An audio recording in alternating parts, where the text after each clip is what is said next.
Imagine a dusty street in Brazil. The sun is hot. The ground is dry. A small boy is running across the street with bright eyes and a ball at his feet. He often plays barefoot with no real football. Sometimes, the story is told, he plays with a simple homemade ball made from socks, paper, or rags tied together with string. But watch his eyes. They are full of joy. This boy is poor. His family has very little. But he has something money cannot buy. He has a dream. He dreams of football. He dreams of something bigger than his small town.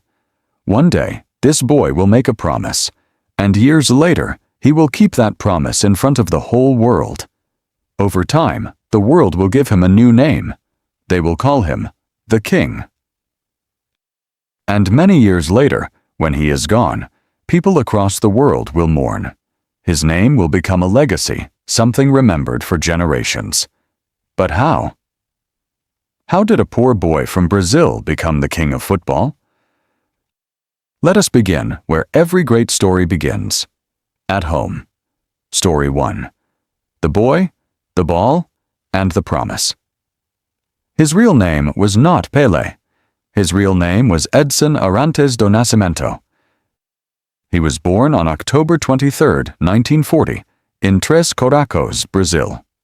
As a child, people simply called him Edson, or by a nickname, Dico. He later grew up in Bauru, a city in São Paulo state. He grew up poor.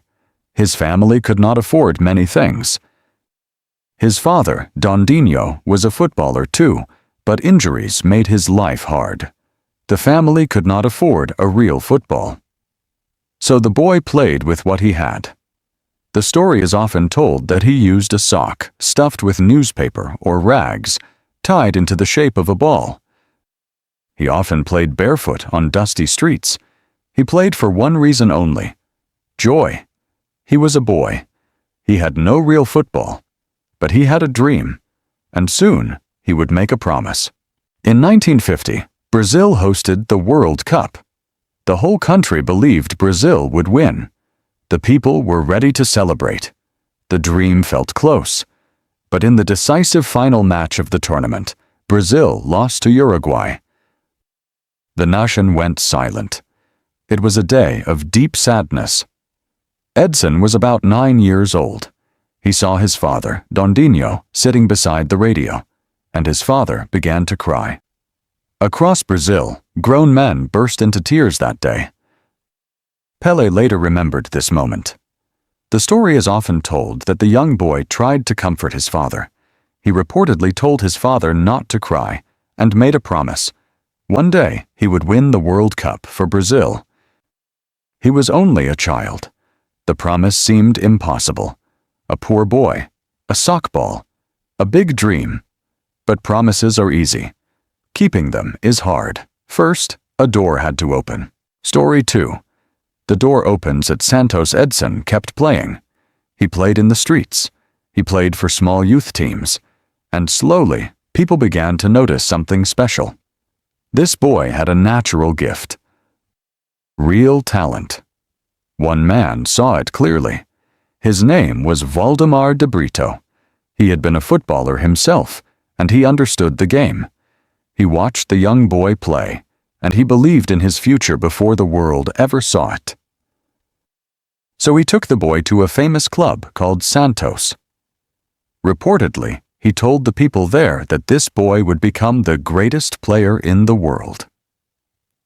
Imagine saying that about a thin teenager from a poor family. But Waldemar believed it. For Edson, this was a huge moment. He had to leave home. He packed a small bag. He said goodbye.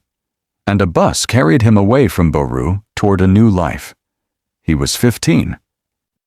Just 15. A teenager, far from his mother and father, stepping into the world of professional football. In 1956, at just 15 years old, Edson made his debut for Santos, a boy, playing among grown men. He was nervous. He was small, but the door had opened. He got his chance, and he did not waste it. Quickly, he became one of the best young players anyone had seen. He played with speed, imagination, and joy. He did not look like a normal teenager. He looked like someone chosen by the game itself. The world was about to learn a new name, not Edson, but Pelé. Santos believed in him. But soon, his whole country would need him. And he was only 17. Story 3. The teenager who made Brazil. Believe. In 1958, Brazil traveled to Sweden for the World Cup, and in the squad was a teenager. Pelé, only 17 years old, a young person carrying a dream that began on a dusty street. At first, he did not play because he was recovering from a knee problem. He had to wait. But when his chance came, the world was not ready for what it saw. He was 17. Brazil was waiting. The world was watching. And then he scored. The young teenager scored his first World Cup goal.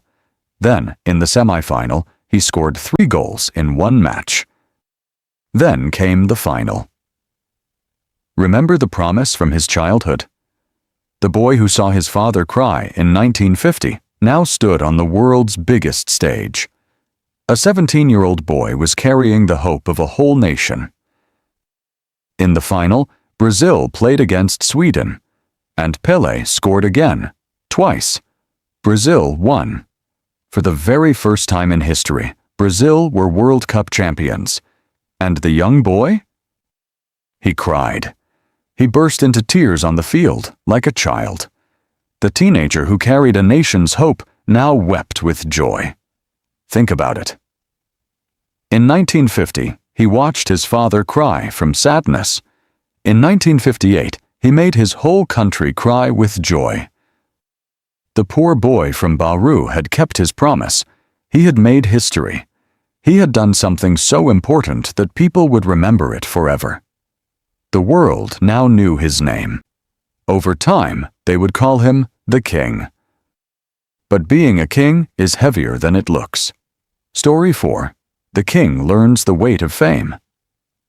After 1958, everything changed. Pelé was no longer just a player. He was a symbol.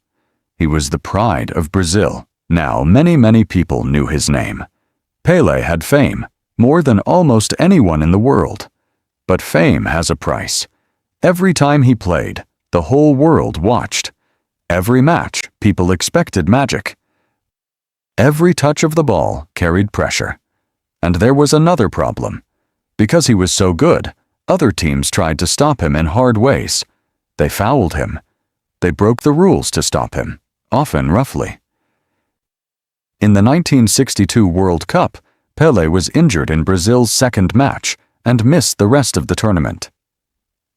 It was a painful disappointment. Then came 1966. In that tournament, rough tackles and injuries turned the World Cup into a painful disaster for Pelé and Brazil. He was hurt. He limped off the field, and Brazil went out early. The world loved him. But fame was heavy. The King was smiling for the cameras, but the King was tired inside. After the rough treatment in 1966, the story is often told that Pelé thought about quitting the World Cup forever. He was disappointed. He was hurt. This is important to remember. Pelé was not only a perfect hero who always smiled. He was a real human being. He felt joy. But he also felt pain. He carried the responsibility of being Brazil's symbol to the whole world. And that weight was heavy. He could have stopped. He almost did. But the boy who made a promise was not finished yet. Story 5. The Beautiful Game and the Legacy of the King. In 1970, Brazil traveled to Mexico for the World Cup, and Pelé came back. After injury, after pain, after almost quitting, Pelé returned, older, wiser, and ready. This time, something was different. The sunlight in Mexico was golden. Brazil wore their bright yellow shirts, and the team played football like a kind of art. They passed. They moved together. They smiled. They played with joy. People often call football the beautiful game. For many people, Pelé became the face of that idea. Football is joy, as art, as beauty. In Mexico, Pelé created famous moments of skill. There was a shot from near the halfway line. There was a clever move where he tricked a goalkeeper without even touching the ball. These moments did not all become goals, but they showed his imagination. They showed his freedom. They showed why people loved watching him. He came back. He played with joy. He gave Brazil beauty, and the world remembered. In the final, Brazil played against Italy. Brazil were magnificent. They won, and Pelé lifted the trophy for the third time in his career. The 1970 World Cup was Pelé's beautiful comeback. Years later, Pelé went to play in the United States for a club called the New York Cosmos. Football already existed there, but Pelé helped make the sport more visible in the United States. He brought attention, excitement, and joy to people who were just beginning to discover the game. Then came his farewell. He played a farewell match, and crowds came to say goodbye to the king with love and tears. On December 29, 2022, Pelé died at the age of 82, and the world mourned. In Brazil and across the globe, people brought flowers, waved flags, and remembered the boy who played for joy. Pelé's legacy was never only about goals or trophies. It was about joy. It was about beauty. It was about a poor boy who played for love. A poor boy played for joy. The world remembered him as a king,